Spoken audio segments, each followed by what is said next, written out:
Update naman po tayo ulit guys, no, regarding po sa non-Proto Pro license upgrade caravan program po ni Mobit po, no. So good news po ito sa mga nag-aabang dahil may panibago naman po tayong schedule. Kailan po ba ito gaganapin? Gaganapin po ito guys sa March 7, 2026 po. So araw po ito ng Sabado po, no. So kung ikaw po ay isang non-professional driver's license holders at gusto pong i-upgrade ang inyong license to professional, sumali na po kayo sa programa na ito.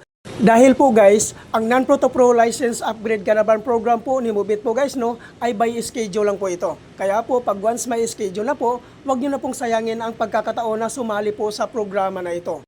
Take note po guys, no, limited slot lang po ito.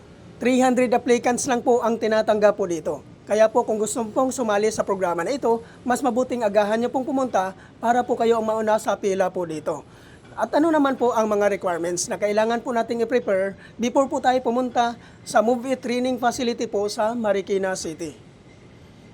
Ang number 1 po na requirements dito guys, which is yung existing non-professional driver's license, 6 month and above ang validity. Number 2, NBI clearance. Number 3, no LTO violations. Number 4, motorcycle ORCR. Number 5, 2020 and above motorcycle year model. Number 6, tax identification number or TIN number. Number 7, magdala lang po kayo ng 1,000 pesos po guys, no? Yun po yung pambayad natin sa medical at sa LTO processing. At regarding naman po doon sa mga sikanhan po na pagkabili ng kanilang mga motor, ay kailangan nyo lang po magdala ng deed of sale. Kailangan po guys, nakanotarize po yun. At tungkol naman po doon sa hindi po nakapangalan sa inyo yung mga motor, ay kailangan nyo lang po magdala ng authorization letter.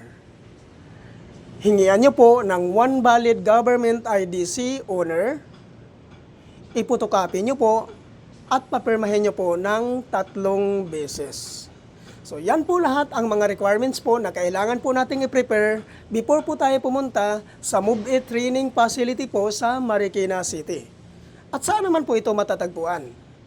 I-pin location nyo lang po guys sa inyong mga Google Map ang Grab Warehouse Marikina. At doon nyo na po matatagpuan sa loob po ng Grab Warehouse Marikina ang Move It Training Facility po. At ang kagandahan po dito guys, no, pag once ma-activate ka po dito, ay magkakaroon ka po ng 3 service type.